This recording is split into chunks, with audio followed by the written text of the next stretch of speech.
So in this 1 hour of quick revision, I have decided to revise with you the important gynae cancers, right?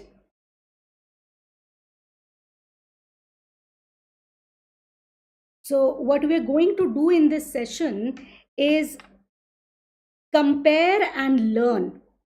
Okay, revise, compare and learn the different types of gynae cancers, and I'm also going to give you important MCQ pointers as well, right? So with this overview, let's start the session for today, and let's talk about the risk factors first of all. Okay, so when we talk about the risk factors, let's begin with the most important cancer, which is cervical cancer. This is the most common cancer in gynae cancer in Indian women. This is the most common cause of postmenopausal bleeding in Indian women. So we know the causative agent is high risk HPV, right? So Yamini, Vikas, Anugrah, good evening. Good evening to you guys, right?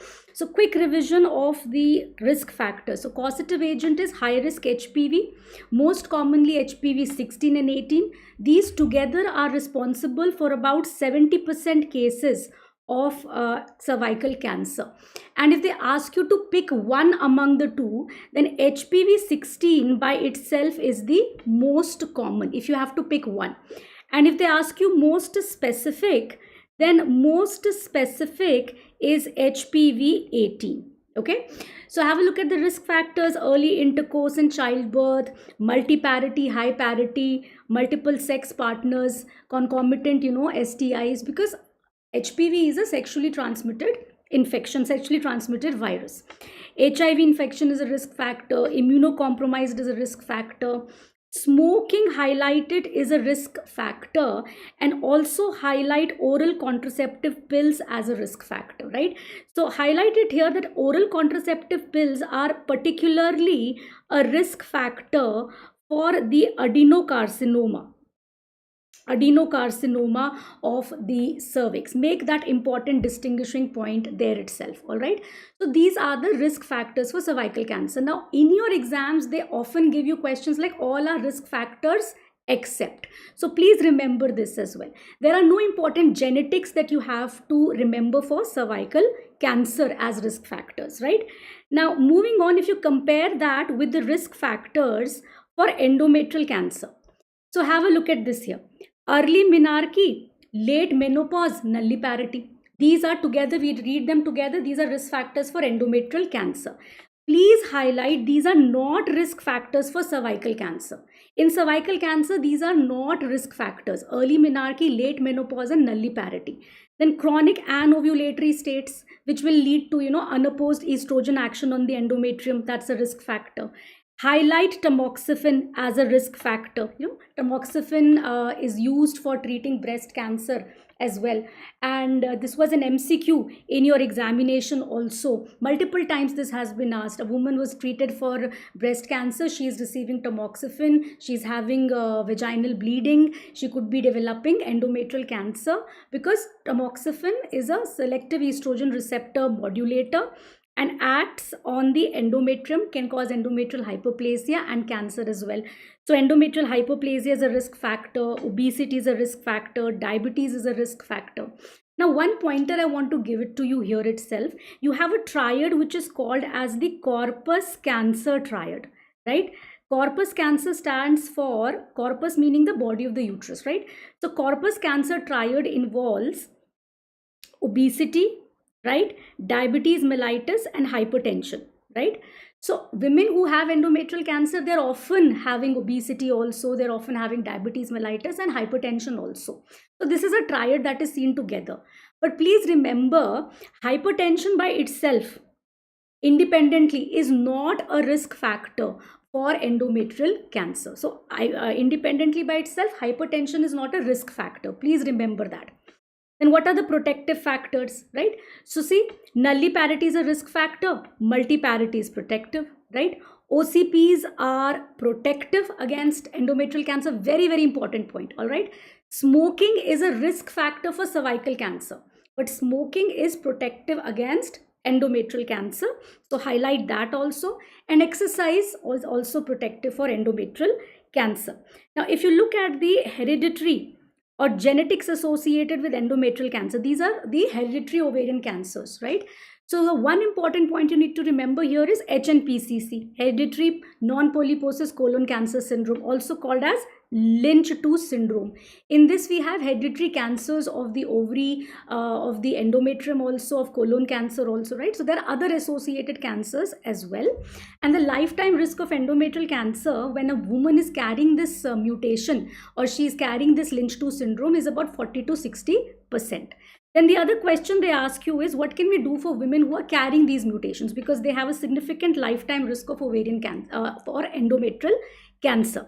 So we can begin regular screening for them with the help of transvaginal sonography, looking at the endometrial thickness or endometrial aspiration from age 35 onwards. Before that, they can be put on oral contraceptive pills as well. And at the age of 40 or earlier, if their family is completed, they are offered a risk reducing surgery, and that will be a total hysterectomy plus a bilateral salpingo-oophorectomy. So these are also important question pointers. Okay, so risk reducing surgery here in case of women who are carrying these mutations will be a total hysterectomy plus a bilateral salpingo-oophorectomy, right? So these are the risk factors for endometrial cancer and hereditary cancers. I have highlighted the important points. Now, if you compare them with the risk factors for ovarian cancer, and these risk factors for ovarian cancer are particularly for the epithelial type of ovarian cancer, okay, particularly for the epithelial type, which is also the most common type of ovarian cancer, right? So you have again same early menarche, late menopause, nulliparity. These are risk factors for ovarian cancer also. Another important risk factor is increasing age of the woman. So the peak of ovarian cancer is somewhere around the age of 60s to 70s. That is the age group in which we often find epithelial type of ovarian cancer. Then Caucasian Western population is a risk factor. Smoking is a risk factor for ovarian cancer. Highlight it, okay? Smoking is a risk factor for ovarian cancer, particularly for the mucinous type of histology. Particularly for the mucinous type of histology. Now look at the list of protective factors. Multiparity is protective, right? Oral contraceptive pills are protective, right? So these are same for endometrial as well as ovarian cancer. Apart from that, breastfeeding, salpingectomy, hysterectomy, these are also seen to be protective for endometrial for development of ovarian cancer, right? So remember these important pointers, okay? So question will be definitely be asked in the form of all our risk factors except, or which among them is a risk factor for which particular type of cancer. Similarly, you have hereditary ovarian cancer, right? Now, hereditary ovarian cancer is responsible for about let's say 10% of total ovarian cancers, okay? And hereditary ovarian cancers, when they happen, they tend to present, let's say, about 10% of ovarian cancer, remember 10, about 10 years earlier than what is the usual age. So usual age is 60s to 70s, they will probably present a decade earlier or 10 years earlier. So the mutations that are associated are BRCA1, BRCA2 and HNPCC, right? Now the question they ask is, what is the lifetime risk of ovarian cancer if a woman is carrying these mutations? So remember these important percentages, 45, 25, and then I try to remember it as 15%, near to 15%, okay? 45, 25, 15%. These are the lifetime risk of ovarian cancer in women who are carrying these mutations, right? So for HNPCC, or Lynch 2, this is the same, right? So there is risk for endometrial as well as ovarian cancer. When HNPCC mutation is there, the risk reducing surgery is risk reducing hysterectomy plus salpingo-oophorectomy. But if they specifically ask you, BRCA mutation carriers, right, then what can we do? Then for these mutation carriers, again, regular transvaginal sonography screening or CA125 screening can be done from age 35 onwards.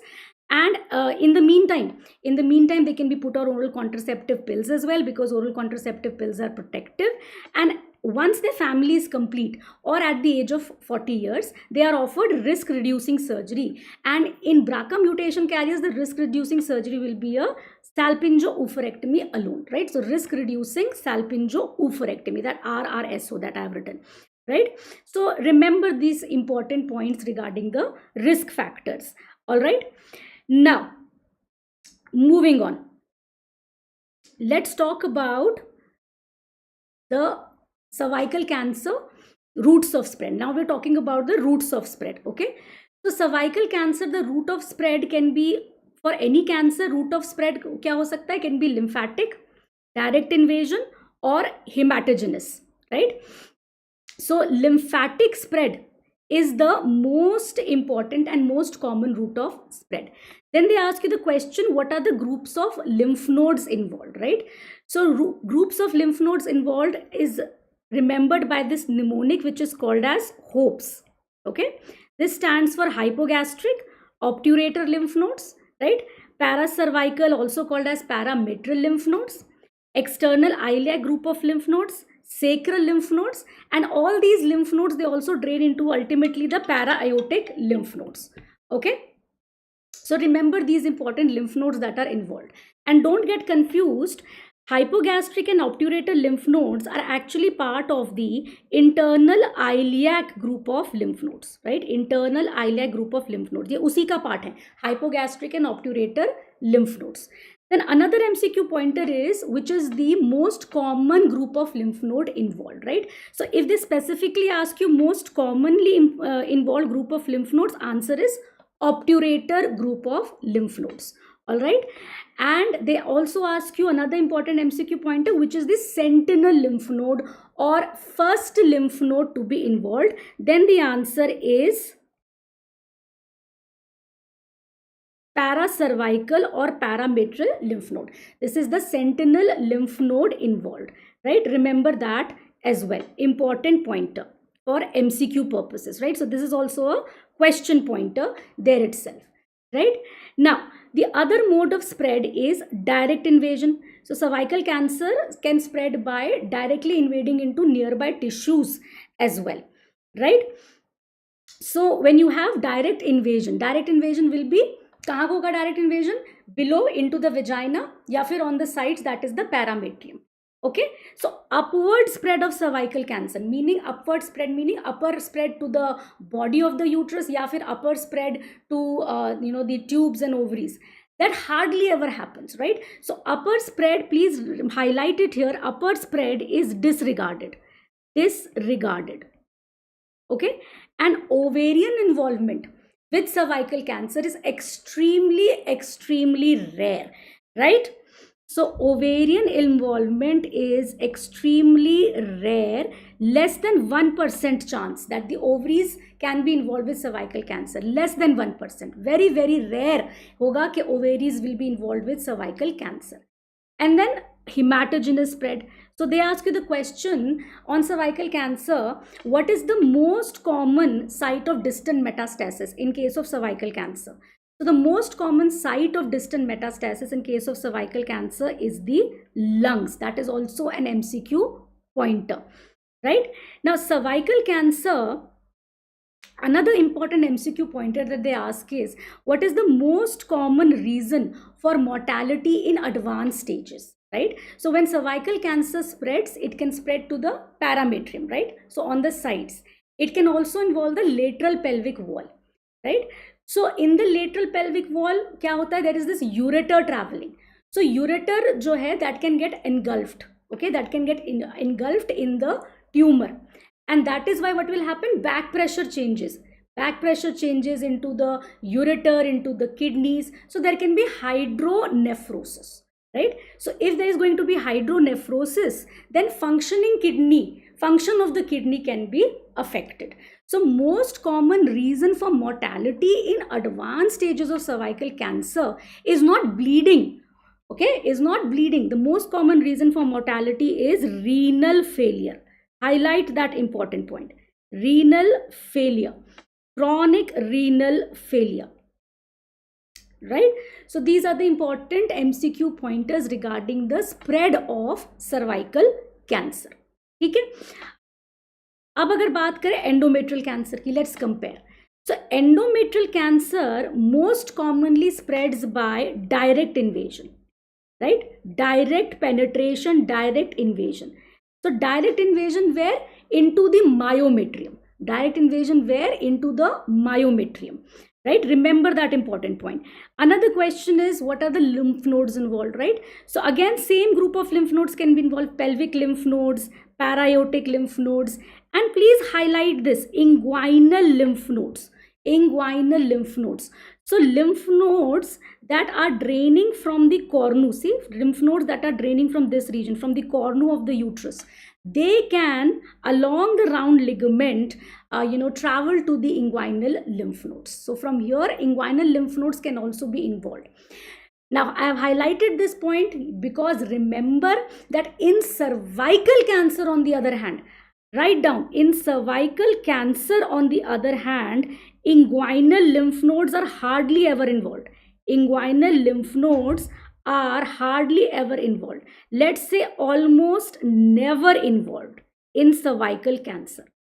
Okay, so important point to note. All right, now let's compare this with ovarian cancer. How does ovarian cancer spread? So ovarian cancer can also spread to lymph nodes by direct invasion, or ovarian cancer भी spread कर सकता है from the to distant metastasis also, lymphatic spread also, direct invasion also, hematogenous spread. But the question they specifically ask you is, ovarian cancer most commonly spreads by which route? So it spreads by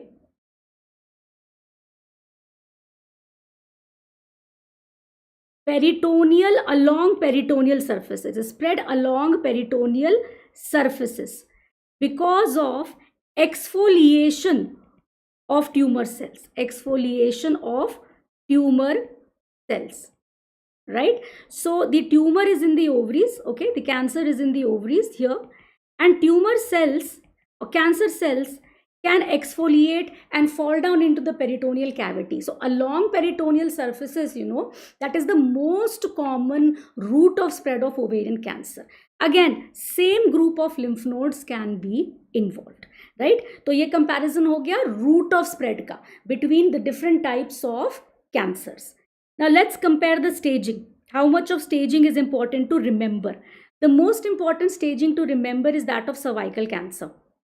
All right, so let's compare the staging. So stage 1 of any cancer, meaning के stage 1 में क्या होगा, that the cancer will be limited to where it started. So cervical cancer के लिए stage 1 would be limited to the cervix. So let's say here, if it is limited, this is stage 1. Okay, stage 1 limited to the cervix. Let's say this outline here, let's call it as the lateral pelvic wall. Let's call it as the lateral pelvic wall, this outline that is given. All right, stage 2A, stage 2A, upper 2/3 of the vagina, stage 2A is here. Okay, stage 2B on the sides, parametrium. Stage 2B on the sides, that is the parametrium, but not up to the lateral pelvic wall. That means medial portion of the parametrium, not involving the lateral pelvic wall. Then we have stage 3. Stage 3A would be lower 1/3 of the vagina. Stage 3B would be the parametrium involved all the way up to the lateral pelvic wall. That would be stage 3B. And stage 3C would be the lymph nodes. Stage 3C would be the lymph nodes. Which lymph nodes? Pelvic and para-aortic group of lymph nodes. Inguinal lymph nodes almost never involved. Okay. Now, stage 4A, bladder and rectum. Stage 4B, distant metastasis. Right. So remember this diagram. Remember this diagram for the staging. Then stage 1 cervical cancer is further subdivided into stage 1A and 1B. Now stage 1A meaning is micro-invasive cancer. Micro-invasive matlab कि there is no visible growth on the cervix, first point. Right? So if there is no visible growth on the cervix, diagnose कैसे हुआ? Diagnose हुआ leap में, है ना? Maybe there was this woman with high grade abnormalities on pap smear और उसका leap किया था और लीप में आ गई डायग्नोसिस माइक्रो इन्वेजिव कैंसर की, या फिर कोनाइजेशन किया था उसमें डायग्नोसिस आ गई माइक्रो इन्वेजिव कैंसर की. तो कोई विजिबल ग्रोथ नहीं है, लेकिन डायग्नोसिस किस पे बनी? लीप पे या कोनाइजेशन स्पेसिमेन पे. ठीक है, फिर उसके हिस्टोपैथ में हम देखते हैं कि कितना डेप्थ ऑफ स्ट्रोमल इन्वेजन है. What is the depth of stromal invasion, उसके हिसाब से it is divided into stage 1A1 and 1A2. Stage 1A1 is less than 3 mm depth of invasion of cancer into the cervical stroma. 1A2 is 3 to 5 mm depth of invasion. इसमें याद रखने वाली बात यह है कि depth of invasion की बात हो रही है, highlight depth of invasion, right? Lateral spread of the tumor, ठीक है, lateral spread of the tumor is disregarded. उसका कोई मतलब नहीं है laterally कितना spread कर रहा है, कितना deep जा रहा है स्ट्रोमा में, that is important. फिर स्टेज 1B क्या है? 1B is that there is a visible, frankly visible growth on the cervix, या तो ये हो या फिर there is no visible growth but more than 1A2. क्या मतलब हुआ इस बात का? इस बात का ये मतलब हुआ कि मान लीजिए हमने यहाँ पे देखा कि there is no visible growth on the cervix, ठीक है, फिर उसका देखा डेप्थ ऑफ इन्वेजन, मान लो डेप्थ ऑफ इन्वेजन है 7 mm, मान लो डेप्थ ऑफ इन्वेजन है 10 mm, तो depth of invasion is more than 5 mm, है ना, लेकिन वो 1A2 में फिट नहीं हो रहा, 1A2 में फिट नहीं हो रहा, तो कहाँ जाएगा? 1B1 में, right? So no visible growth but more than 1A2 is stage 1B1, right? So now visible growth जब होती है, it is further subdivided into 1B1, 1B2 and 1B3 depending upon the size of the tumour, right? So 1B1 less than 2 centimeter size of tumor, B2 2 to 4 centimeter, 1B3 more than or equal to 4 centimeter. So this is the staging. ये quick revision हो गया staging का, फिर से revise हो जाएगी जब हम ट्रीटमेंट पे जाएंगे, फिर से रिवाइज हो जाएगी जब हम ट्रीटमेंट में जाएंगे, ठीक है? अब हम कंपेयर करते हैं इसको स्टेजिंग जो है एंडोमेट्रियल कैंसर से, ठीक है? एंडोमेट्रियल कैंसर से स्टेजिंग को कंपेयर करते हैं, याद करने की कोशिश करते हैं. Stage 1 body of the uterus से शुरू हुआ एंडोमेट्रियल कैंसर वहीं पे है, it is here, endometrial cancer is here, this is stage 1, ठीक है, बॉडी ऑफ द यूट्रस में है. अब वो यूट्रस में कितना अंदर है, कितना अंदर ग्रोथ आ गई, उससे फर्क नहीं पड़ता. मैंने क्या बताया था? Depth of invasion into myometrium, वो इंपॉर्टेंट है, ठीक है, depth of invasion into myometrium. तो अगर your depth of invasion is less than 50% of the thickness of the myometrium, it is 1A1, 1A1, ठीक है. और मान लीजिए डेप्थ ऑफ इन्वेजन ज्यादा हो गया, डेप्थ ऑफ इन्वेजन ज्यादा हो गया, it has gone more deeper, more than 50% of the myometrium involved, right? Then it becomes 1B, 1A and 1B, 1A and 1B, right? So this is about stage 1. Stage 2, stage 2 होगा इधर, यहां से शुरू हुआ और सर्वाइकल इन्वॉल्वमेंट हो गया. अब इसमें बात याद रखने वाली ये है, दिस इज स्टेज 2. याद रखने वाली बात ये है कि सर्वाइकल स्ट्रोमल इन्वॉल्वमेंट की बात कर रहे हैं वो, not just cervical glandular involvement. सिर्फ ग्लैंडुलर इन्वॉल्वमेंट है तो नहीं होगा, सर्वाइकल स्ट्रोमल इन्वॉल्वमेंट अगर है देन इट इज स्टेज 2. फिर 3, आगे बढ़ते हैं. 3 कहाँ गया? मान लीजिए there is cancer here, there is cancer that began here, serosa breach हो गई, सिरोसा ब्रीच हो गई, जैसे मैंने अभी डायग्राम में दिखाया, सिरोसा ब्रीच हो गई, या फिर ट्यूब्स एंड ओवरीज तक फैल गया, this is stage 3A above, ठीक है. फिर 3B, यहां से शुरू हुआ था कैंसर, मान लीजिए पैरामीट्रियम में चला गया या लोअर पार्ट में चला गया, वेजाइना और यूट्रस में भी चला गया नीचे, और पैरामीट्रियम में भी चला गया और वेजाइना में भी चला गया, this is 3B, this is 3B below, ठीक है. और 3C हो गया आपका पेल्विक लिम्फ नोड्स, 3C हो गया आपका पेल्विक लिम्फ नोड्स, राइट? तो ये हो गई स्टेज 3. याद रखने वाली बातें काम की सिर्फ, ठीक है. 4 bladder bowel involvement, 4B distant metastasis, और कहीं भी जो मेटास्टैसिस हो गए वो 4 में हो गए.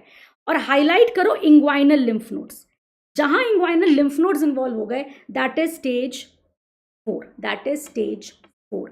So please remember, pelvic and para-aortic lymph nodes जहां इन्वॉल्व हुए गायनी कैंसर्स में, चाहे वो सर्वाइकल कैंसर हो, चाहे वो एंडोमेट्रियल कैंसर हो, चाहे वो ओवेरियन कैंसर हो, जैसे हम आगे पढ़ेंगे, it is stage 3, right? Moment inguinal lymph nodes are involve, it is stage 4. Highlight this important pointer for MCQs, क्योंकि वो आपसे पूछेंगे, आपको प्रोफाइल देंगे क्वेश्चन में, वुमन हैज़ एंडोमेट्रियल कैंसर, और कुछ बता देंगे कि कौन सा टाइप का वो एंडोमेट्रियल कैंसर है, बता देंगे कि पेल्विक और पैरायोटिक लिम्फ नोड्स इन्वॉल्व है, कौन सी स्टेज है, या बोल देंगे कि इंग्वाइनल लिम्फ नोड्स इन्वॉल्व है तो कौन सी स्टेज है. तो ये क्विक रिविजन पॉइंटर्स हैं, ठीक है, कि इंग्वाइनल लिम्फ नोड्स जब इन्वॉल्व हो जाते हैं it is stage 4B, all other metastatic sites are stage 4, ठीक है, रिमेंबर दिस इंपॉर्टेंट पॉइंट। अब इसको कंपेयर करते हैं ओवेरियन कैंसर की स्टेजिंग से, ठीक है। स्टेजिंग फॉर ओवेरियन कैंसर, वही stage one limited to ovaries, तो स्टेज वन यहाँ है, स्टेज वन यहाँ है लिमिटेड टू दी ओवरीज, ठीक है। 1A 1 ovary, 1B both ovaries, B for both ovaries, ठीक है। अब इसमें काम की बात यह कि 1C क्या बताया था मैंने, that it spreads by exfoliation of tumour cells, right. So the moment यहाँ पे असाइटिस आ जाए, मोमेंट यहाँ पे असाइटिस आ जाए और that ascites is positive for malignant cells, सिर्फ असाइटिस नहीं, असाइटिस का सैंपल लेके भेजेंगे, उसमें पॉजिटिव मलिग्नेंट सेल्स आएंगे असाइटिस में, तो that is stage 1C, right. The moment the cancer is coming out of the ovaries, visibly coming out of the ovaries, it is stage 1C, उसको कहते हैं pre operative rupture of capsule, right. या surgery करते time cancer अंदर ही फूट गया body में, surgical spill हो गया कैंसर का, that is also stage 1C, highlight this is important, stage 1C, क्योंकि स्टेज 1C पे फिर मैनेजमेंट चेंज होता है, इसलिए 1C को याद रखना जरूरी है, ठीक है। फिर आ गया आपका स्टेज 2, स्टेज 2 कैसे हो जाएगा यहाँ पे, ट्यूब्स, ओवरीज, ठीक है, अदर पेल्विक स्ट्रक्चर्स, पेल्विस में कहीं भी, तो that is stage 2, stage 2 pelvis में कहीं भी और यूट्रस और ट्यूब्स में, राइट। स्टेज 3 क्या बताया था मैंने, लिम्फ नोड्स हमेशा स्टेज 3 है, stage 3 lymph nodes, lymph node कौन सी, retroperitoneal lymph nodes, retroperitoneal lymph nodes कौन सी है, पेल्विक और पैरायोटिक दोनों रेट्रोपेरिटोनियल लिम्फ नोड्स हैं, तो रेट्रोपेरिटोनियल लिम्फ नोड्स। या फिर आपकी जो हो गई पेल्विस के बाहर आ गया, एब्डोमेन में कहीं भी आ गया, एब्डोमेन में कहीं भी आ गया, स्टेज 3, राइट। और capsule of liver and spleen, that is also stage 3, जैसे ये है, इसको एक ही कलर से कर देते हैं, capsule of liver and spleen is stage 3। Then the important pointers are regarding stage 4. फिर वही बात आ गई, the moment inguinal lymph nodes are involved, it is stage 4, ठीक है। या फिर जो आपका distant metastasis कहीं और हो गए, that is also stage 4, distant metastasis हमेशा stage 4 में होते हैं, ठीक है। अब इसमें एक पॉइंटर याद करो, very very important point, liver and spleen parenchyma, क्योंकि आप लिवर एंड स्प्लीन से सोचोगे कि एब्डोमेन में है, नहीं, when the liver and spleen parenchyma is involved, substance of liver and spleen is involved, it is stage 4, and the moment there is pleural effusion, that is also stage 4, pleural effusion which is positive for malignant cells, ठीक है, pleural effusion जिसको tap करके उसमें आ गया malignant cells, that is malignant pleural effusion, all right, so that is going to be lymph nodes, okay, that is going to be stage 4. Yes, so there is some of you want in English, some of you want in Hindi, so I'm going to use a mix of both. If I'm going to say something in English, I'll probably repeat it in Hindi also. If I'm going to say something in Hindi, I'm going to repeat it in English as well. So English is going to be there, but none of you are going to miss out on anything, I promise you that, okay. So the moment there is malignant pleural effusion positive for malignant cells, that is going to be stage 4, right. So this is a quick revision of the staging, you don't have to mug up the entire thing, you have to remember the important pointers. क्या pointers important, जो retroperitoneal lymph nodes है ना, lymph nodes कहीं भी हैं वो stage 3 हैं, inguinal lymph nodes जहाँ हैं, that is inguinal lymph node positive for gynae cancers, it is stage 4. Remember this, most questions are based around lymph nodes when they talk about staging, or cervical cancer staging you need to remember in full detail, remember that much as well, right. So this was about the comparison. So far we have compared the risk factors, we have compared the staging, and we have also compared the routes of spread so far, right. Now let's one by one talk about them, one by one we will talk about them, and we have compared what we had to compare. Let's talk about the clinical presentation for cervical cancer, right. So cervical cancer is going to present in which age group, first question. So there is a bimodal peak of incidence, that means somewhere in the age group 35 to 40s, and in that age group that is 60s to 70s, right. So we are seeing cervical cancer in younger women as well, so bimodal peak. Symptoms, there is a cancer on the cervix, it can bleed anytime, irregular vaginal bleeding, postmenopausal bleeding, right. Then a very specific complaint, this is a very specific complaint, and that is postcoital bleeding. Please remember that. If a woman has complaints, if a woman has symptoms, okay, then even if we don't see anything on the cervix on visible examination, okay, on per speculum examination, a colposcopy should definitely be done because the woman is symptomatic. Okay, so symptomatic patients, pap smear is not going to help. Pap smear can be falsely negative also. So please remember, symptomatic patient may always check the cervix, right? You may find a growth that is visible, and even if there is no visible growth, even if there is no visible growth, at least do a colposcopy. At least do a colposcopy. Remember that important point. Okay. And then a note. Sometimes there can be symptoms suggestive of advanced stage. What was the advanced stage? Stage 3. Let's say stage 3 is an advanced stage. What was in stage 3? Lateral pelvic wall. What are the structures in lateral pelvic wall? In the lateral pelvic wall, the ureter is traveling. In the lateral pelvic wall, there are the lymphatics that are there. In the lateral pelvic wall, there are pelvic nerves that are traveling. So if the lateral pelvic valve is involved, there can be flank pain. Women can have advanced symptoms like that of flank pain. That's because of hydronephrosis. That is because of hydronephrosis. Remember that. Okay, lymphedema can be there, lower limb, okay, and again because of pelvic nerves involvement, there can be a sciatica like pain. So these are the symptoms suggestive of advanced stage that you need to remember. Okay, now what do we find on physical examination? Like I told you that there can be a growth on the cervix. Now this growth can be a fungating growth, it can be an ulcer like growth. It will appear as if the cervix has been eaten up by growth, replaced by growth, and that growth will be friable and so maybe necrotic also. It will just, the moment that the speculum is put inside the cervix, it will bleed on touch profusely. It will bleed on touch. And once you're doing a pelvic examination, once you're feeling the growth on digital pelvic examination, the cervix will typically feel hard and nodular. So these are the important pointers in physical examination, right? And like I told you that sometimes growth may not be visible on the ectocervix, right? For cervical cancer also, the most common location of cervical cancer is the ectocervix only.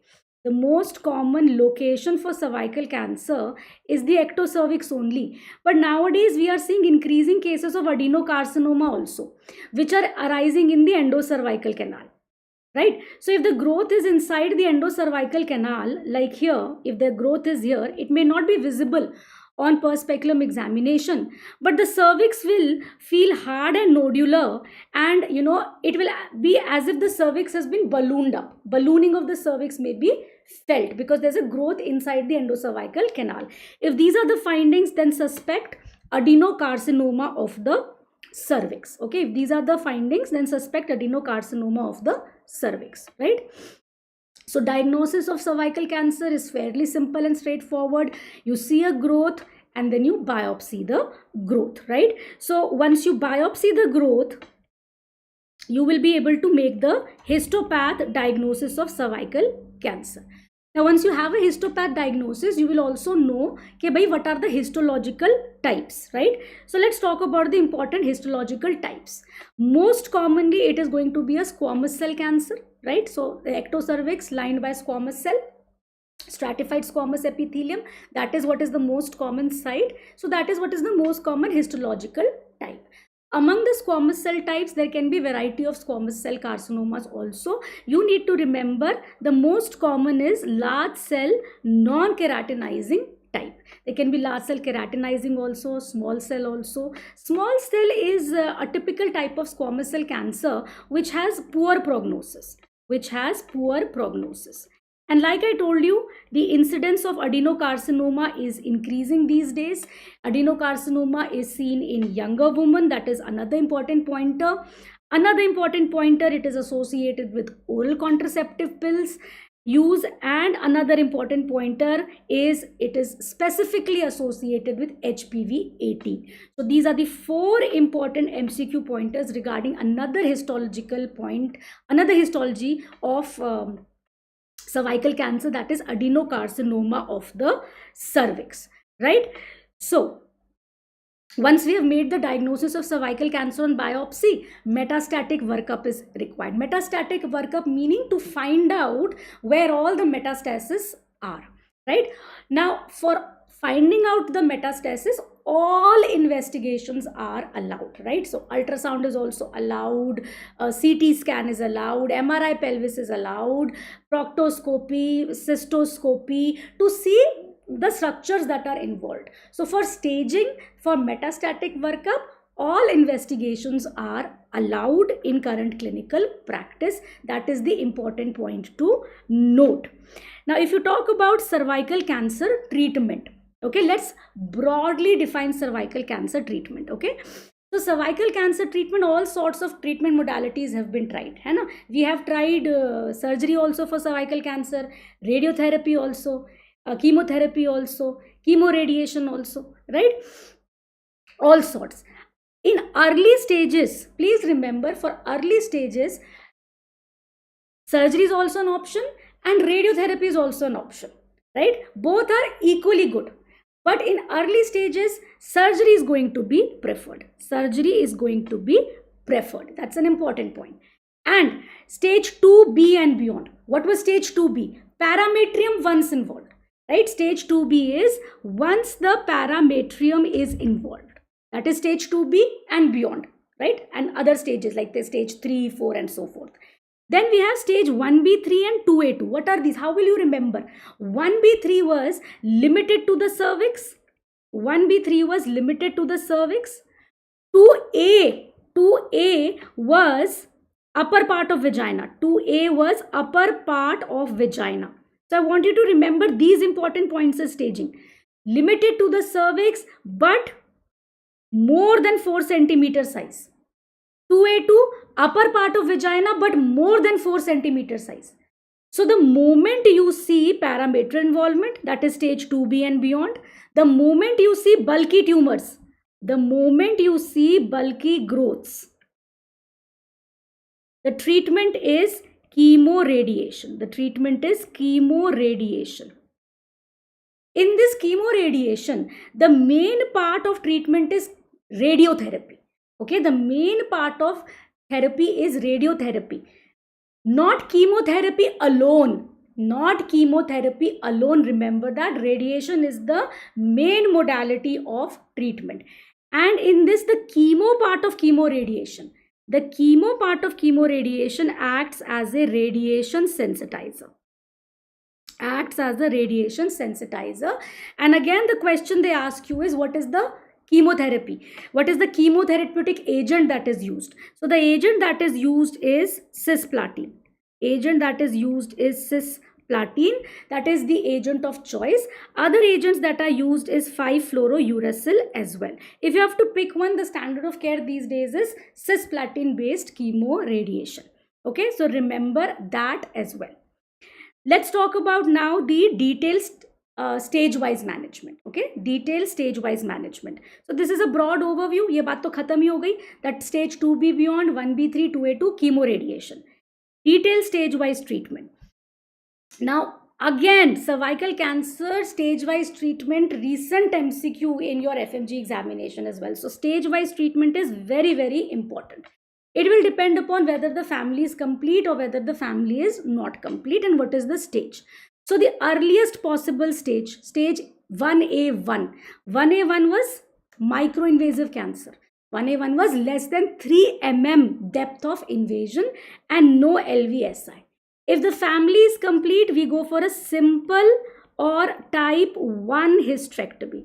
Simple or type 1 hysterectomy. Okay. And if family is not complete, then conization is the treatment. Then conization is the treatment. One step ahead. Stage 1A1 with lymphovascular space invasion and 1A2. Okay. And 1A2. Both are still microinvasive. Both are still microinvasive. Then in that situation, if the family is complete, treatment is type 2 hysterectomy, that is also called as Werdheim's hysterectomy, that is also called as modified radical hysterectomy, plus pelvic lymph nodenectomy. Pelvic lymphadenectomy, removal of pelvic lymph nodes is also done. plus pelvic lymphadenectomy. All right, so that is going to be the treatment if family is complete. And if family is not complete, the answer is radical trachelectomy. Radical trachelectomy plus pelvic lymph node removal. Conization means, SK Arshad, conization meaning removal of a cone of cervical tissue all the way up till the internal os, the cervix is removed. That is conization, just removal of the cervix. Then if we have stage 1B1, 1B2, 2A1, right? That's why I told you it is first important to remember this. Okay, once you remember this point, okay, then you can easily remember this point as well. So this is invasive cancer. This is invasive cancer, let's say, right? And size of the tumor is less than 4 centimeter size, right? Invasive cancer, 1B1, 1B2, 2A1, okay? So limited to the cervix, but size of the growth less than 4 centimeter, or upper part of vagina involved and size of the tumor less than 4 centimeter. Then in that situation, we have to do a type 3 hysterectomy, which is also called as Meigs hysterectomy, which is also called as radical hysterectomy, plus pelvic lymph nodes are also removed. Remember that as well. Okay, so in your exams, this was a question. Stage 1B1, they had specifically asked in the most recent FMGE examination, stage 1B1 and treatment. So it was type 3 radical hysterectomy plus pelvic lymphadenectomy, right? So they are asking you questions on stage-wise surgery for cervical cancer also. Now, if the family is not complete, then conservative surgery can only be done till stage 1B1. Okay, then conservative surgery can only be done till stage 1B1, and that is going to be again same radical trachelectomy plus pelvic lymph node removal. That means if there is a young woman whose family is not complete and she has stage 1B2 or any other advanced stage cancer, no conservative surgery can be done. So this is another question pointer in your exams. They ask you that conservative surgery for cervical cancer can be done till what stage? It can be done only till stage 1B1. That is another important MCQ pointer. Remember that. Right? Now you can ask, what is radical trachelectomy? Radical trachelectomy means that we remove the cervix, we remove the upper 1 to 2 centimeter of vagina, we remove the parametrium also. Along with that, we do pelvic lymph node removal, right? So we have removed this part. We have removed this part. Okay, we have removed this part. All right, and then we have to reattach what is remaining of the body of the uterus to that of the vagina. So we reattach it, and once we reattach it, we have to put a permanent cervical cerclage in place. So this is what is important for radical trachelectomy. Right, remember that as well. What is radical trachelectomy involves, right? So these are the 5 things that are done in radical trachelectomy, right? Cervix is removed, upper 1 to 2 centimeter vagina is removed, parametrium is also removed, plus pelvic lymphadenectomy is also done, and in addition, a permanent cerclage procedure will also be done, right? Now, whatever surgery we might do, right? Whether we do this surgery, whether we do type 2, whether we do type 3, whatever surgical procedure we do, after that we have to think about the post-operative treatment. Okay, so post-operative treatment will depend upon high risk factors, intermediate risk factors, and no risk factors. So remember high risk factors as 3 M's. Remember 3 M's. Okay, margins positive. So once we have removed the uterus, the cervix, the parametrium, once we've done the radical hysterectomy, right? And we've removed the lymph nodes also. All that is sent to the histopathologist, and the histopathologist will tell me that, okay, you've removed the cancer and we've done a radical hysterectomy, and let's say there are margins of the cut specimen, margins of the specimen, they have come out to be positive for the cancer. then that is a high risk factor. So margins positive, M for metrium positive. If the parametrium comes out to be positive for cancer, spread cancer, microscopic deposits for cancer, which are ultimately we're going to find on the final cancer specimen that we have removed, or the lymph nodes that were removed, they have come out to be positive. If any of these 3 M's are positive, then we have to give post-operative chemo radiation. Then we have to give post-operative chemo radiation, right? Then we have intermediate risk factors. Let's say, for example, we had done a cancer surgery for stage 1B, 2, okay, less than 4 centimeter size. But the final histopath said that this is more than 4 centimeter size, so it is a large tumor size, or there is a deep stromal invasion, or there is a lymphovascular space invasion. So if 2 out of these 3 are positive, then we have to give post-operative radiotherapy. Post-operative radiotherapy. And they have asked in NEET PG exam as well. They have asked this question in NEET PG exam as well. They have given you a profile and no high risk factors are there.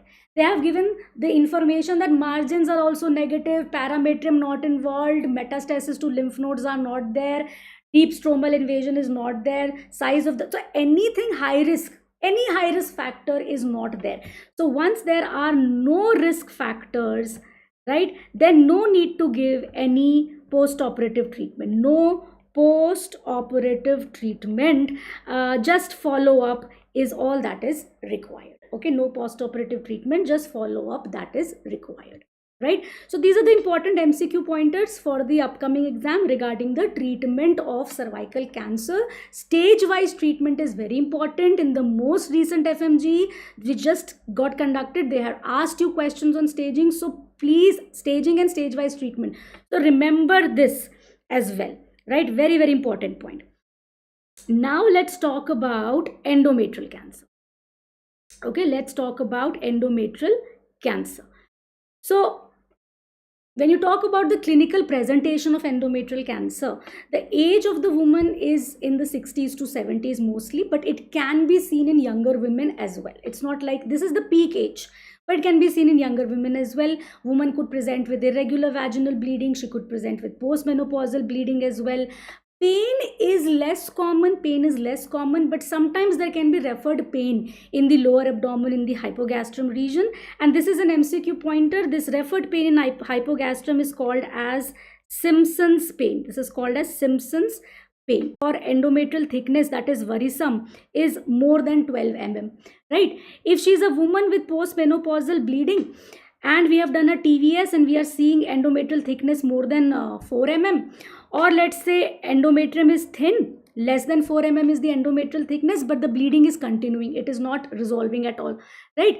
Then these are the situations where we should go for an endometrial aspiration, right? And on endometrial aspiration, we are going to take out the endometrial tissue, send it for histopath, and we will get the histopath diagnosis of endometrial cancer, right? So remember that as well. So the diagnosis of endometrial cancer is based on histopath. So once you get the histopath diagnosis of endometrial cancer, the next question arises is what could be the important histological types? So when you have the important histological types, you need to remember these two important histological types, type 1 histology and type 2 histology, right? So when you have type 1 histology, this is the most common type of histology, and that is endometrioid type of adenocarcinoma. So this is endometrioid type of adenocarcinoma of the endometrium, most common histological type, right? It is responsible for 80% cases of endometrial cancer. Then how do I remember the rest of the points? I remember the rest of the points by remembering good prognosis. Okay, good prognosis. Why does it have a good prognosis? It has a good prognosis because it is diagnosed early. Why is it diagnosed early? Early stage diagnosis is there.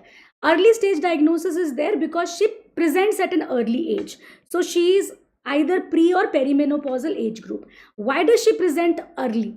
Because she presents with complaints early. She presents with vaginal bleeding early because let's say she has pre-invasive lesions, right? Pre-invasive lesions, that is endometrial hyperplasia. It is associated with endometrial hyperplasia. Obesity is also associated with this histology, right? And these pre-invasive lesions or endometrial hyperplasia, they are occurring because of unopposed estrogen exposure. So these are estrogen responsive histology. And then another important question pointer. This is the most common mutation that is found in type 1 histology, that is P10 mutation, right? So these are the important types of histological points you will remember in type 1 histology, right? Then type 2 histology is the dangerous type of histology, which is serous and clear cell histology, right? Dangerous, I say, because it has poor prognosis, right? Why does it have poor prognosis? Because it is diagnosed late. Late meaning in late postmenopausal women, right? It got diagnosed late because woman never had any preceding endometrial hyperplasia, right? So in fact, this kind of histology arises in atrophic endometrium, over areas of atrophic endometrium, right? And it is not responsive to estrogen, right? And it is seen in lean and thin women. So if you remember one, you can remember the other. So at least remember type 1 histology, which is the most common, and then you can remember the type 2 histology as well. And these are dangerous mutations, mutations with poor prognosis, P53 mutations, HER2 new mutations, P16 mutations, right? So among these, P53 mutation is the most common mutation that is seen in this high risk type 2 histology, right? So histology is important. Histology tells us about the prognosis, gives an idea about the prognosis. Very, very important point. Now, endometrial cancer treatment. Endometrial cancer treatment is primarily surgical, okay? Primarily surgical. If it's early stage endometrial cancer, then we have to do surgical staging. So in this surgical staging, what will all be included? We are going to go for a TAH plus BSO. Total hysterectomy plus bilateral salpingo-oophorectomy as well.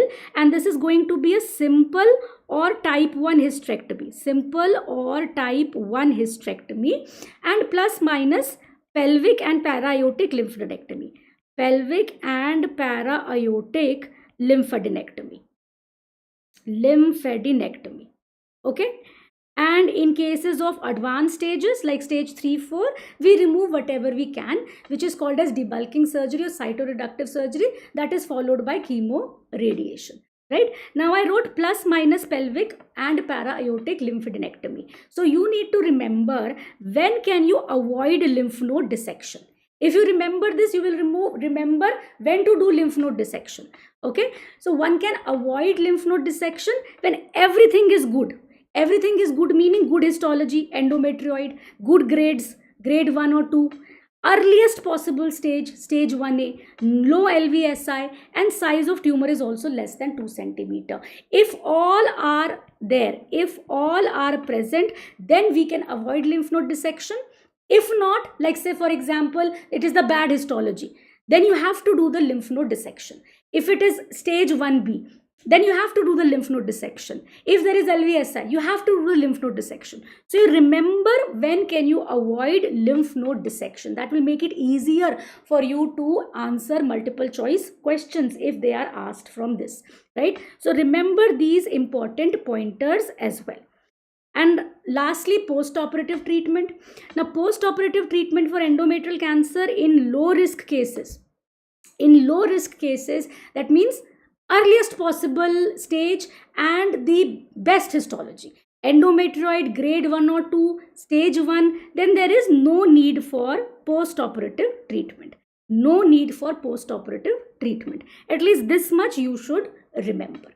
Alright, so these are the important pointers that you need to remember before going into the examination.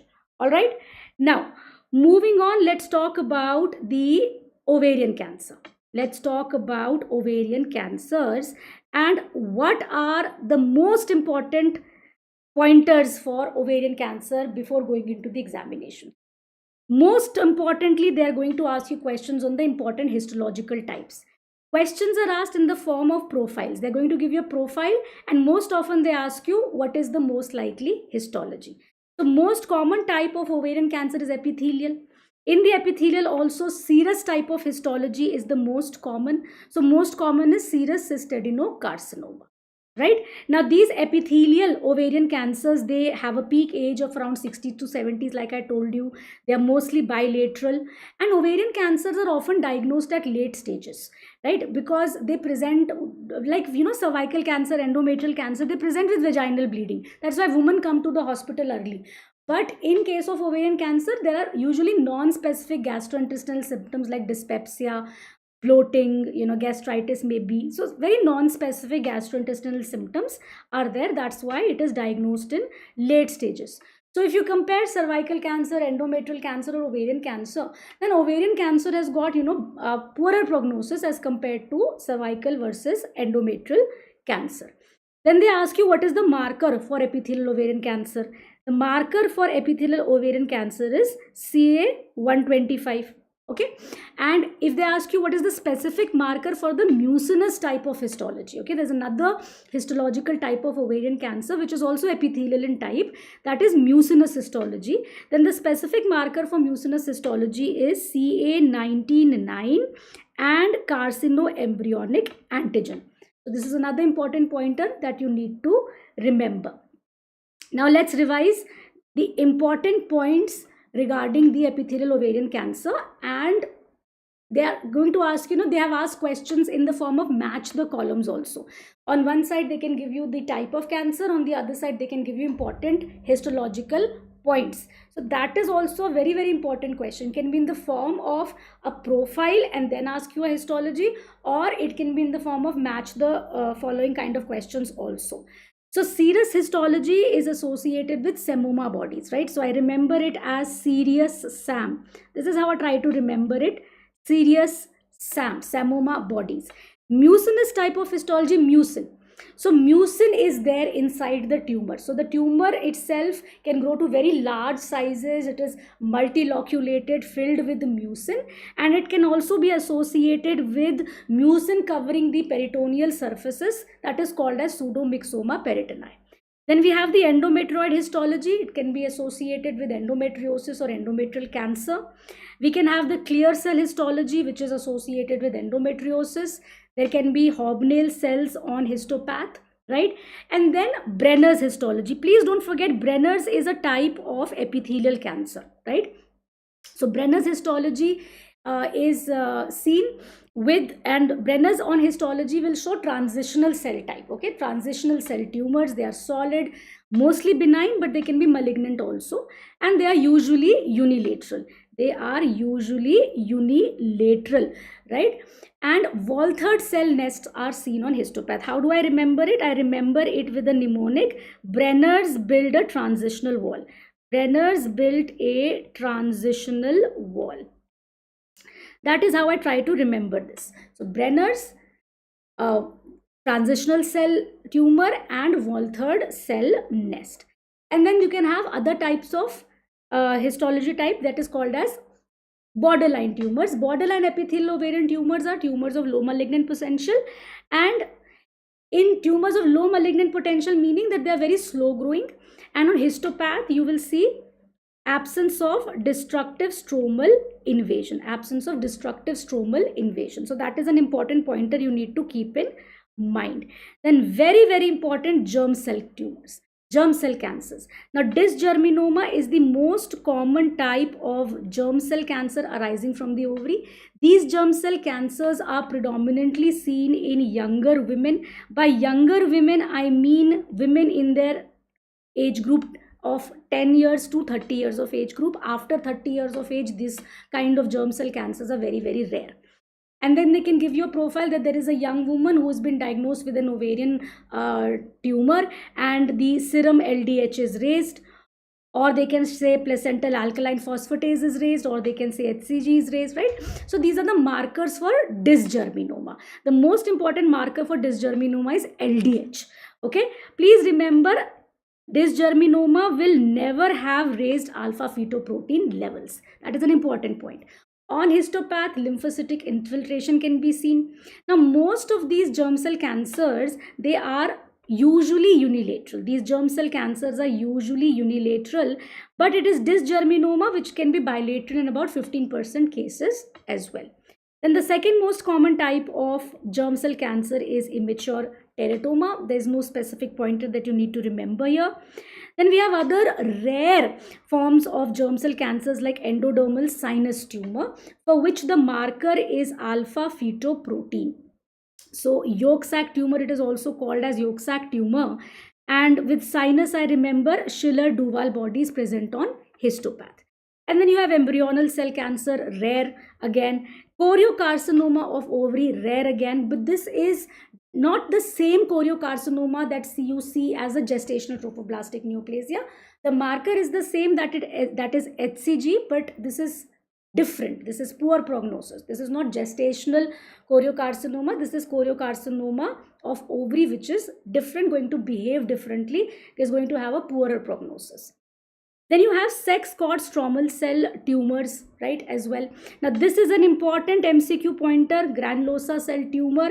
They gave you this question in the most recent examination as well.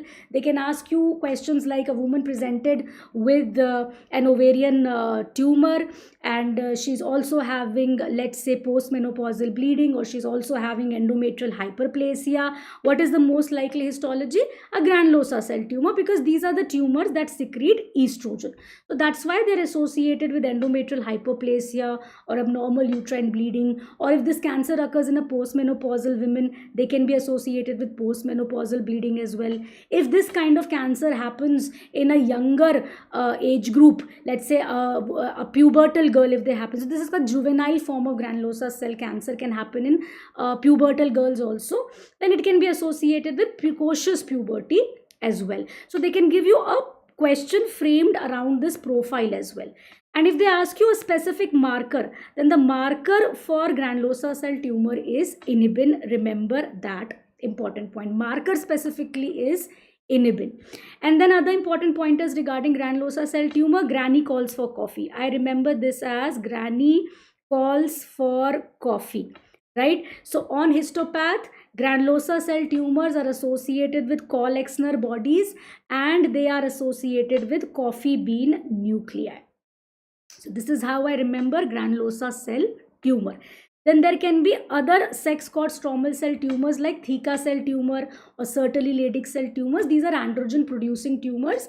So if they can give you a profile like there is a woman in her 40s or 50s and she's having an ovarian cancer and she's also having symptoms of virilization, and they can ask you the histology. So it could be a theca cell, sertoli Leydig cell tumor because they're associated with virilization. And then you have a fibroma. It is also a sex cord stromal cell tumor. There can be a malignant counterpart to this fibroma also, but mostly these are benign unilateral solid tumors. MCQ pointer: fibroma is associated with Meeks syndrome. What is Meeks syndrome? Fibroma, that is benign fibroma, pleural effusion and ascites. Now this is not malignant pleural effusion, this is not malignant ascites, this is reactive pleural effusion, reactive ascites. So once the fibroma is removed, the pleural effusion and ascites also settles down, right? So this is Meeks syndrome.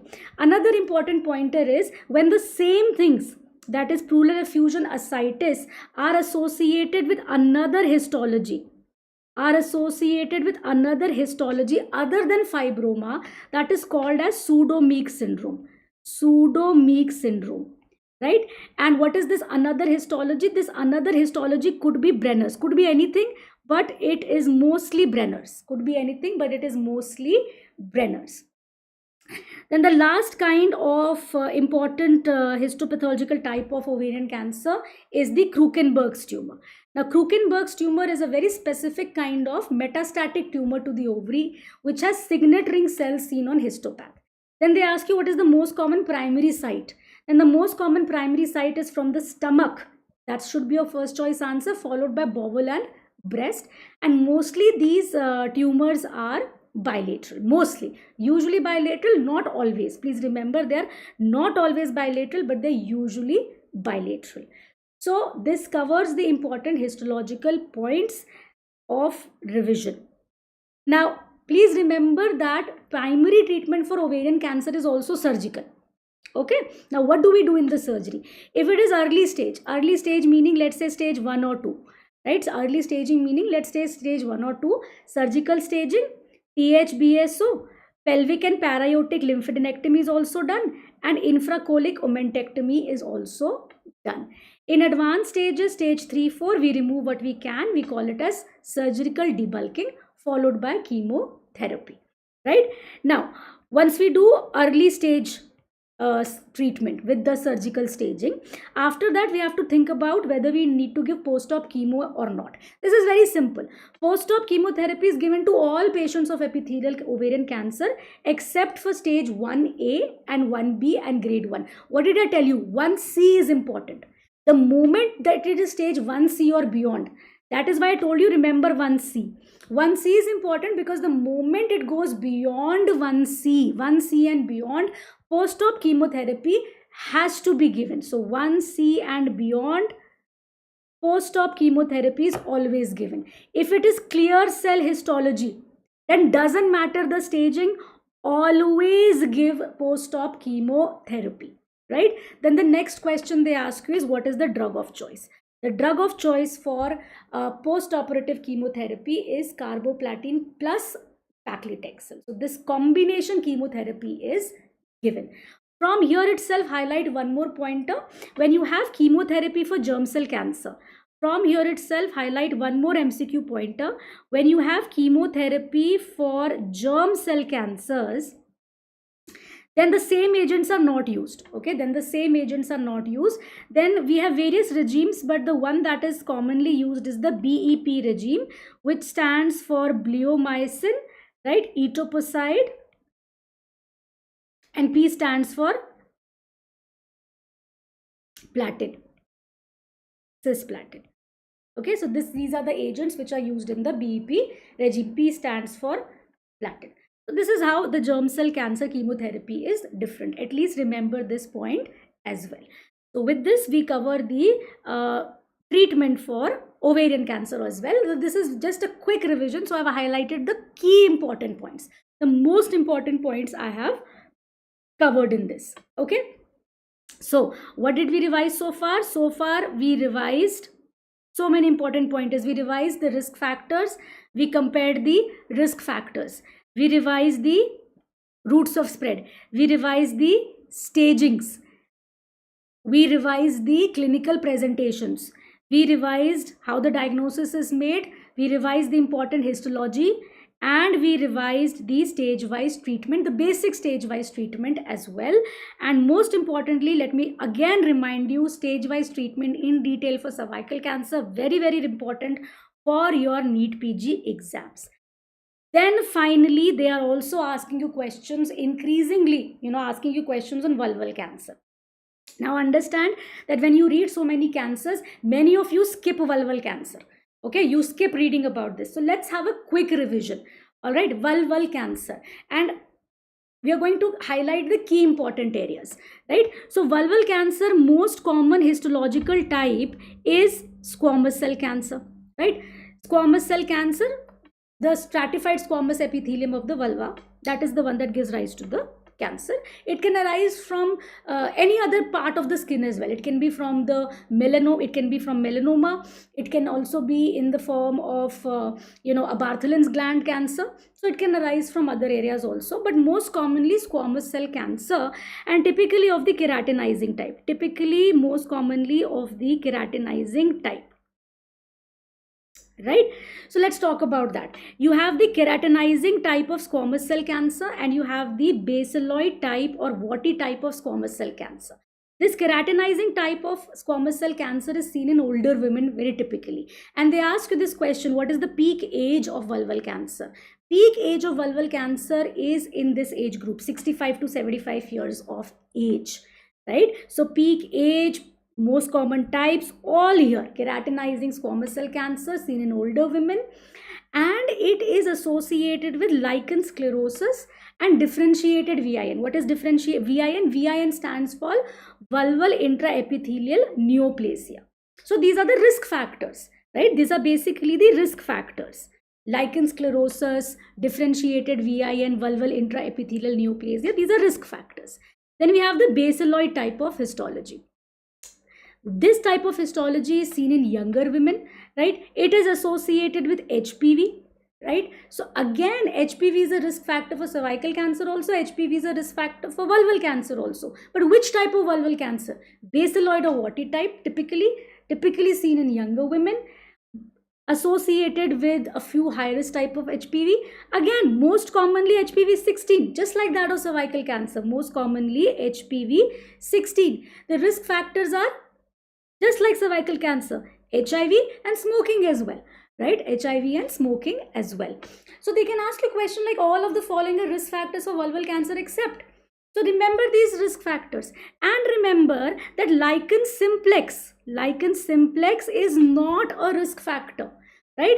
There is also a pre-malignant disease of the vulva which is called as the Paget's disease. The Paget's disease of vulva is typically associated with adenocarcinoma of the vulva. And then again, important MCQ pointer. We just discussed what are the group of lymph nodes involved in all other types of cancers. Here the lymph nodes that are involved first are the inguinofemoral group of lymph nodes, right? Inguinofemoral group of lymph nodes are involved first in case of vulva cancer, because vulva drains into the inguinofemoral lymph nodes. So those are the group of lymph nodes that are involved, right? So remember these important pointers. So risk factors, typical age, all covered in these two slides. Okay, remember this. Now let's talk about the treatment. Okay, let's talk about the most common histology only, right? Let's talk about squamous cell cancer of the vulva.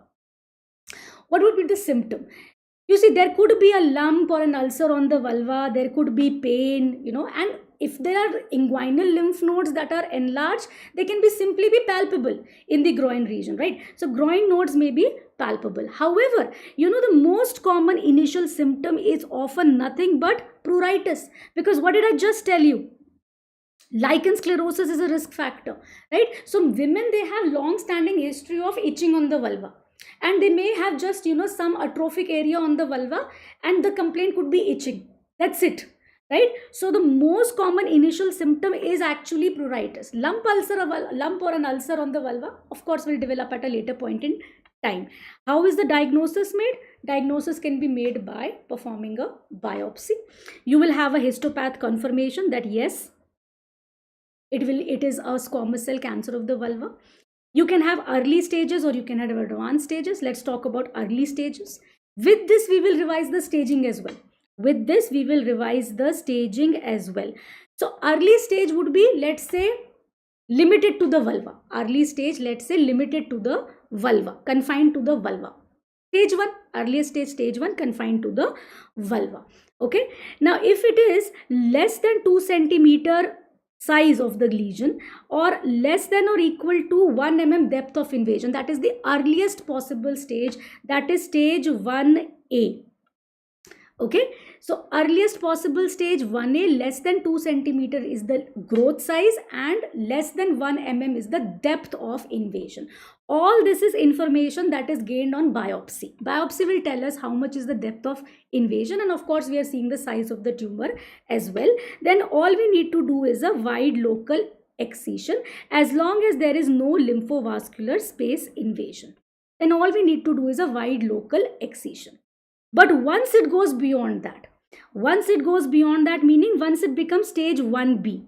1B meaning it would be confined to the vulva. Both 1A and 1B are confined to the vulva. But 1B would mean more than 2 centimeters lesion or more than 1 mm depth of invasion. And the lymph nodes are not suspicious. There is no suspicion of lymph nodes being involved. Which lymph nodes? We are talking about inguinofemoral group of lymph nodes. Or it is stage 2. What is going to be stage 2? From the vulva, it goes upwards. Where does it go? Nearby.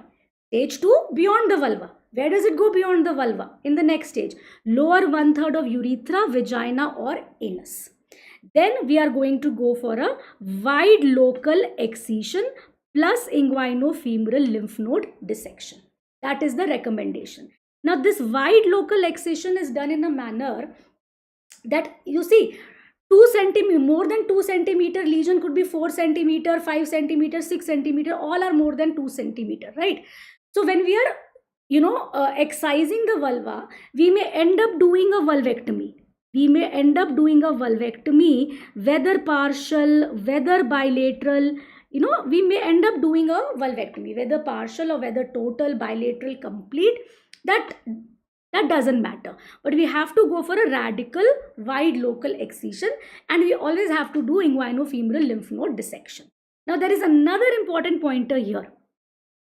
See, if there is a small lateral lesion, lateral lesion meaning less than 4 centimeters in size. Let's say this is the vulva here, and there is a small lateral lesion, let's say here. Okay, there's a small lateral lesion which is less than 4 centimeter in size, and let's say this is the midline. Okay, let's say this is the midline. It is beyond more than 1 centimeter from the midline. So it's a lateral lesion, a small lateral lesion, let's say. Then these lateral areas of the vulva, they drain onto the same side of lymph node, So all we need to do is an ipsilateral, same-sided ipsilateral inguinofemoral lymph node dissection. If it comes out to be positive, then we do the opposite side also. Then we do the contralateral inguinofemoral lymph node dissection as well. Okay. And if they tell you, and this is an MCQ in your exam, this is an MCQ in your exam. They had asked this question. They had asked this question that there is a cancer of the vulva and it is here in the midline. Clitoris, maybe fourchette, here somewhere in the midline. So midline lesion, when you have a midline lesion, right, or a large lesion which is encroaching on the midline, supposing it is here, but it is encroaching on the midline, right? So midline lesion, large lesion, then from the midline, bilateral drainage of lymph nodes happen. So that is why you have to go for bilateral inguinofemoral lymph node dissection. So both sides have to be done, right? So this is important, right? So they could ask you a question, and they have asked this question, treatment, basic pointer, don't have to go into too much detail, basic pointer, that there is a growth on the vulva. Let's say they give you the specific finding, it is very laterally placed, it is small in size. Yes, maybe vulvectomy on that side to ensure wide local excision and same-sided inguinofemoral lymph node dissection. But if it is in the midline, like they say, it is on the clitoris, or it is on the fourchette, or it is on the labia minora, right? So if this is the kind of information they are giving you, then bilateral inguinofemoral lymph node dissection. And in the end, to finish it all, if the inguinofemoral lymph nodes, they come out to be positive, then we have to give post-op radiotherapy to the groin region as well. Post-op radiotherapy to the groin region as well. So that is going to be the treatment for vulval cancer. So what did we revise? We revised the important histology, we revised the risk factors, and we also revised the treatment, and along with the treatment we revised the staging. And finally, to complete, let's say we have advanced stage. What is advanced stage? What did I tell you? I told you once the lymph nodes are positive, it is stage 3. Look at this here. In vulval cancer, it is going to be inguinofemoral lymph nodes. So once the lymph nodes are positive, it is stage 3. Once it has gone up into the upper 2/3 of vagina or bladder or rectum, it is stage 3. Stage 4. Pelvic lymph nodes are stage 4. Highlight it. Pelvic lymph nodes for all other cancers, all other gynae cancers is stage 3. Pelvic lymph nodes in vulval cancer is stage 4. That's an important differentiating point. Distant metastasis, or the inguinofemoral lymph nodes are ulcerated and fixed, then it is called as stage 4. And then in that situation, primary treatment is chemoradiation. Right? So with this, we finish the staging as well as the treatment. So I've highlighted the important pointers you need to keep in mind. Always compare and learn the gynae cancers. That is how you are going to remember long term, right? So keep this in mind regarding vulval cancer. Now, moving on, let's talk about the next cancer, which is going to be the last cancer that we are going to revise today. Gestational trophoblastic neoplasia. So in my previous session, the last last revision session that I took live, I discussed molar pregnancy. I gave you a brief idea about gestational trophoblastic neoplasia, GTN, as well. So I'm going to continue further. So gestational trophoblastic neoplasia can occur after any pregnancy. It can occur after full-term pregnancy, molar pregnancy, ectopic, abortion, any pregnancy even. This is a true statement.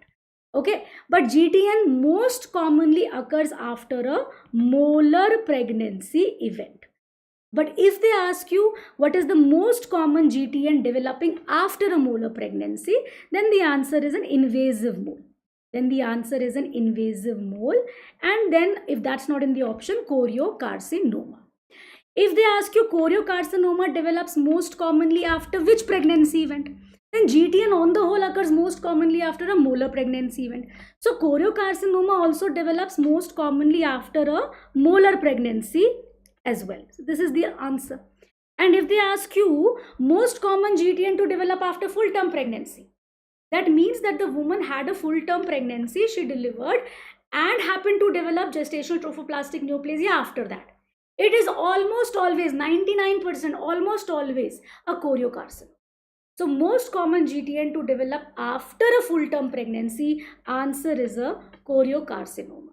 And then you have other rare types of GTN as well, which are placental site trophoblastic tumor, PTT, PSTT, placental site trophoblastic tumor, and endothelial trophoblastic tumor. These are extremely rare and they develop after a full-term pregnancy. They develop after a full-term pregnancy. Keep that in mind as well.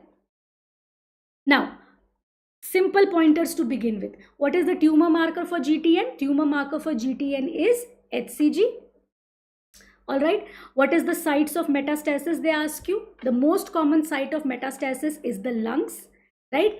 In the lungs, there can be cannonball metastasis. Right. There can be miliary metastasis also. Multiple small metastasis also. And there can be discrete cannonball metastasis in the lungs as well. And one can pick them up because of symptoms. Maybe the woman has symptoms because of lung metastasis. Right. Hemoptysis, pleural effusion or coughing, all that. So symptoms suggestive of lung metastasis could be there. A simple X-ray, chest X-ray can pick up cannonball metastasis. So second most common site of metastasis is the vagina. Very simple to see metastasis in the vagina. Simple examination of the vagina.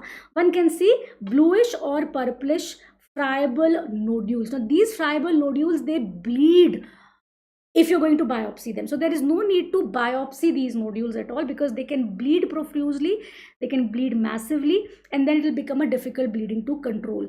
So do not biopsy these lesions. Okay, nowhere biopsy is required in the metastatic sites. Then other metastatic sites can be the pelvis, it can be in the lungs, and least common metastatic site is the brain. So remember lungs and remember vagina. So these are the metastatic sites. FIGO staging for GTN, simplest staging in gynae cancers, right? Staging does not decide treatment. So stage-wise treatment will not be there in gestational trophoblastic neoplasia, but staging is important for MCQs. So for MCQs, what they ask?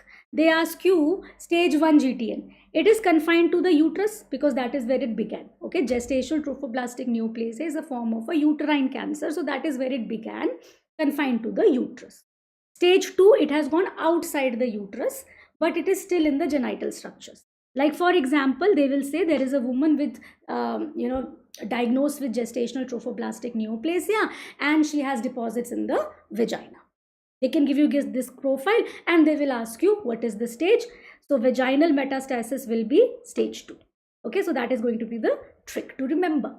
Then they can give you a profile that there is a woman with gestational trophoblastic neoplasia. They may tell you that there is something inside the uterus or not, plus minus known genital tract involvement. There may be something that is seen inside the uterus or not, but they will give you lung metastasis. So the moment lung metastasis are positive, it is stage 3. So lung metastasis is stage 3. That is another MCQ pointer. And all other mets, brain, other meds in the pelvis, liver, and all the rest, they are stage 4. Outside the genital structures, all other meds are stage 4. Remember that as well. This is the FIGO staging for GTN. Now let's look at the clinical features. Now let us just, the clinical features are highlighted in front of you. I will give you how they, I will explain and give you pointers as to how they frame questions in the examination. Okay. So I told you that gestational trophoblastic neoplasia most often develops after a molar pregnancy event, right? Now, after we are evacuating a molar pregnancy, let's say we evacuated a complete molar, partial molar, whatever, we are following that woman with weekly beta HCG levels, right? Now, during follow-up, she may have persistent bleeding after a molar pregnancy evacuation, right? Or she may have features of intraperitoneal bleeding or shock. Let's say it was an invasive mole. Okay, it was an invasive mole and that has happened to perforate the uterus. So intraperitoneal bleeding could result, patient could go into shock. So clinical profile becomes important, all right? Or let's say we were following up a woman after a molar pregnancy event and we had evacuated and the uterus should shrink in size, but the uterus is not shrinking and not coming back to its normal size. So that is called as uterine subinvolution. Or, you know, after a molar pregnancy evacuation, the theca lutein cysts should regress automatically, usually regress in 2 to 4 months time, but they are not shrinking, they are not regressing in size. So persistent theca lutein cysts. Or let's say, for example, that there is any evidence of metastasis. Okay, so there is any evidence of metastasis. So any of these could be positive. Like for example, I say, I'll give you a profile that there is a woman with who's being followed up after a molar pregnancy evacuation, and she's having persistent bleeding after molar pregnancy evacuation, and she's also complaining of cough and breathlessness. You do a chest x-ray, there are canal bone metastasis. What is the diagnosis? It is GTN. It is GTN, right? Or for example, same profile I could give you, a woman was being followed up after molar pregnancy evacuation. On clinical examination, now it is found that there are some purplish looking vaginal deposits. What is the diagnosis? It is GTN, right? So this sort of a clinical profile based questions can be asked. They can ask you diagnosis, right? So clinical features also help you. However, if you look at the diagnostic criteria for GTN, sometimes these clinical criteria may or may not be there. So what is the diagnostic criteria for GTN? Important for MCQs, right? So what did I tell you? After molar pregnancy,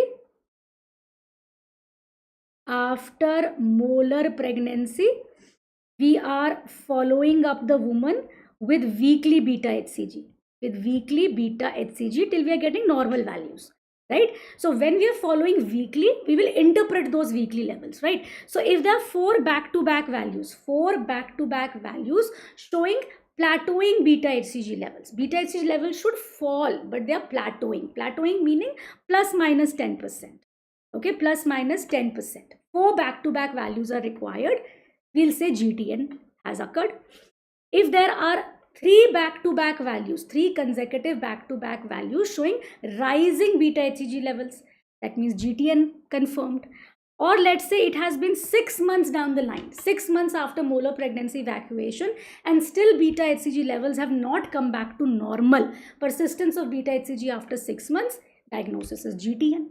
So they can ask you questions on this also. They can give you a profile, ask you what is the diagnosis, and the diagnosis becomes GTN, right? Or let's say evidence of metastasis is there with elevated HCG levels. Like I discussed with you, there can be cannonball metastasis in lungs, or there can be vaginal metastasis. You check a beta HCG, it is elevated, diagnostic criteria for GTN confirmed, and the diagnosis is there. And then you can have a histopath diagnosis also. Now I want to point it out here, and this was an MCQ in your exams as well. The MCQ was that there is a woman in who underwent a vaginal delivery, a full-term vaginal delivery. After delivery, she continued to bleed. Now after delivery, when a woman continues to bleed, there can be a number of other causes. Now there can be postpartum hemorrhage, there can be retained products and everything. There can be so many other causes. None of those were there. There was nothing inside the uterus. No other thing was there. So no PPH, like there was no uterus, or was not atonic and everything. So after vaginal delivery, if a woman continues to bleed, then that should also raise the suspicion of gestational trophoblastic neoplasia. The diagnosis can be made by histopath. Let's say, for example, we did a curettage. On histopath, it could show choriocarcinoma. That will make the diagnosis. We could check the HCG levels also. If those are exceptionally high, that could make the histopath diagnosis as well, right? So histopath diagnosis is more often helpful when we are having diagnosis after a vaginal delivery event, right? So keep that in mind. Keep these clinical profiles in mind. It is one thing to mug up these criteria, and it is another thing to understand that how they can be framed in an MCQ. Okay, so usually these are the important pointers. Around this only they will frame an MCQ in the form of asking you to make a diagnosis. So remember elevated HCG levels. First of all, important point, right? Exceptionally high HCG levels are going to be there, and other clinical criteria like these clinical features will help you, and the evidence of metastasis will help you. Histopath diagnosis will help you. Keep these important criteria in mind. Treatment of GTN fairly simple. Treatment of GTN is primarily chemotherapy, right? The question is which chemotherapy to give. Okay, so for that we have a WHO prognostic scoring which helps us decide which chemotherapy to give. Now this is a very exhaustive scoring. Okay, there are 8 pointers in this prognostic scoring. There are 8 pointers in this WHO prognostic scoring. At least remember what those 8 pointers are. Age, antecedent pregnancy, interval from index pregnancy, what is the pre-treatment HCG, what was the tumor size, what is the site of metastasis, what is the number of metastasis, and any history of previous chemotherapy. At least remember what these 8 pointers are. And then I've particularly highlighted some very, very important points. Like for example, if the age is less than 40, okay, this is a low risk. Antecedent pregnancy, molar. That means the diagnosis was made after a molar pregnancy event, low risk. Interval from index pregnancy less than 4 months. What does that mean? That means that we were following up a woman after molar pregnancy, and within 4 months of follow-up, in that time frame, within 4 months, GTN was diagnosed. So interval from index pregnancy less than 4 months, low risk. Pre-treatment HCG less than 1000 international units per liter, low risk, right? One more pointer I want to give you here regarding the site of metastasis. Please write down that lung metastasis alone is not high risk. Lung metastasis alone is not high risk. That is also an important pointer to note. So what is high risk? High risk would be, let's say, age more than 40. High risk pregnancy would be a molar pregnancy developing after a full term pregnancy event. High risk would be that it has been diagnosed after 12 months from the antecedent pregnancy. High risk would be HCG levels more than 10 to the power 5 international units per liter. That's why I highlighted these points. So these will be your clues for high risk. Now this is an extensive scoring where each of these individual 8 pointers are given a score of 0, 1, 2. It becomes very exhaustive to remember the staging completely. So remember these important pointers. These will be your clues for high risk. Okay, each of these gives a score of 2. Each of these give a score of 2. So out of all these 8 pointers are given a score of 2. So when you have a combined score, you calculate a total score out of these 8 pointers. Each of these independently gives a score of 2. That's why the total score becomes very high risk. So when the WHO prognostic scoring is 0 to 6, that is low risk. I have highlighted what low risk means. The treatment of choice is single agent chemotherapy. Various chemotherapeutic agents have been are there. Methotrexate is there, actinomycin D is there, cyclophosphamide is also there, but the drug of choice is methotrexate. Now this methotrexate is given in multiple dosage. Okay, it's not important to remember the schedule. What is important to remember is that we give a dose of methotrexate on alternate days. 5 days. Alternate days methotrexate injections are given. The dose is usually 50 milligrams per meter square of body surface area. It's an intramuscular injection, right? And to counter the side effects of methotrexate is alternated with leucovorin. Important point, it was an MCQ point. Leucovorin or folinic acid. So methotrexate, leucovorin, methotrexate, leucovorin, methotrexate, leucovorin. So this, it is like this, alternate days of therapy is given in this full chemotherapy cycle. And this is folinic acid, which is given to counteract the toxic effects of side effects of methotrexate as well. And finally, if the score is more than 7, it's high risk, right? See, each of these will give an independent score of 2. 4 factors giving a score of 2, already score is 8, right? So once you have a score of more than 7 or high risk, multi-agent chemotherapy is given. Various chemotherapy regimes are there. One that we commonly use is the EMA-CO regime, where we use etoposide, methotrexate, actinomycin, cyclophosphamide. O is for oncovin. Oncovin is the same as vincristine. There are other regimes like EMA-EP regime also, EMA plus EP regime also. Etoposide, methotrexate, actinomycin, etoposide a repeat dose. P stands for platin. So there can be various other agents as well that are used, but these are some important ones you need to keep in mind. So what did we revise in GTN so far? So far we have seen the treatment, chemotherapy, primary treatment. To decide which chemotherapy to give, prognostic scoring helps us. Low risk, single agent; high risk, multi-agent chemotherapy. What is the role of hysterectomy in GTN? Okay, what is the role of hysterectomy in GTN? It's very common sense. Let's say there is a woman with GTN and the bleeding is not getting controlled. We've started the chemotherapy also, but she's bleeding is continuing, right? Maybe it is an invasive mole with uterine perforation and shock. Obviously you have to control the bleeding, right? So in the face of intractable bleeding, if there is uncontrollable bleeding, if there is uterine perforation with shock, obviously you're going to go for a hysterectomy, right? Because you have to save the woman's life, isn't it? If you have a failed chemotherapy, that is a valid indication to give hysterectomy, right? Because at least remove the tumor burden. Tumor is in the uterus, remove the tumor burden. PSTT and endothelial, ETT, okay? PSTT, placental site trophoblastic tumor, and endothelial cell trophoblastic tumor. These are the kind of GTN which are resistant to chemotherapy. They don't respond to chemotherapy. So if these are the histological types, then hysterectomy is done because they don't respond to chemotherapy. Okay, keep that in mind. And hysterectomy in GTN can also be considered when the woman's family is complete and she is more than 40 years of age. Woman's family is complete, that means she doesn't want to have any more children, she's more than 40 years of age. Hysterectomy can also be done and offered in that situation as well.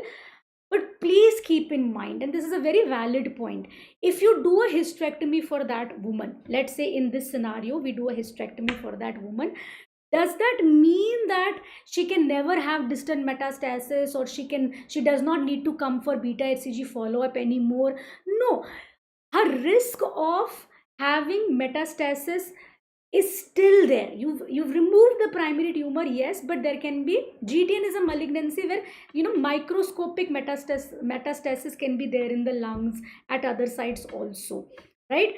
So even when we do a hysterectomy for these women, she will still need HCG follow-up, and her risk for developing metastasis will not become zero.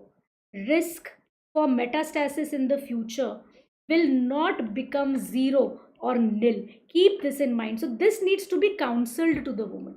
As well. So these are the important pointers regarding the hysterectomy in GTN. And with this, in an hour and a half, we have managed to cover the most important aspect of gynae cancers, right? And if there are any questions still left, feel free to put them up in the chat box. right? Okay, I'm still waiting for your questions. If you have any questions, feel free to ask, I will take them up. Otherwise, this is the bare minimum that needs to be revised in gynae cancers, right? So most of the times questions are going to be around these important aspects as well. Okay.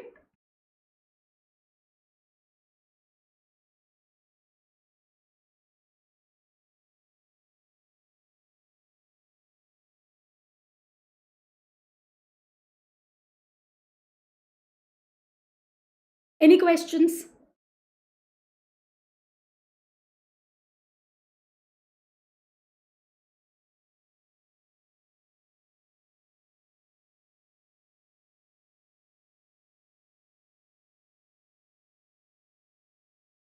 If there are no further questions, I would like to end the session now. Okay, and I would like to wish you all the best for your exams. Thank you for this patient listening. It was more of like a chanting session where we quickly revised all the important MCQ pointers. All the best for your upcoming examination. I hope that this quick revision of gynae cancers is helpful for you people. Gynae cancers can become very confusing in the end. So I don't think that anything else is remaining that needs to be done. And yes, vulval cancer is increasingly being asked, right? So make sure that you quickly revise vulval cancer, right? They are asking questions on that as well. Okay.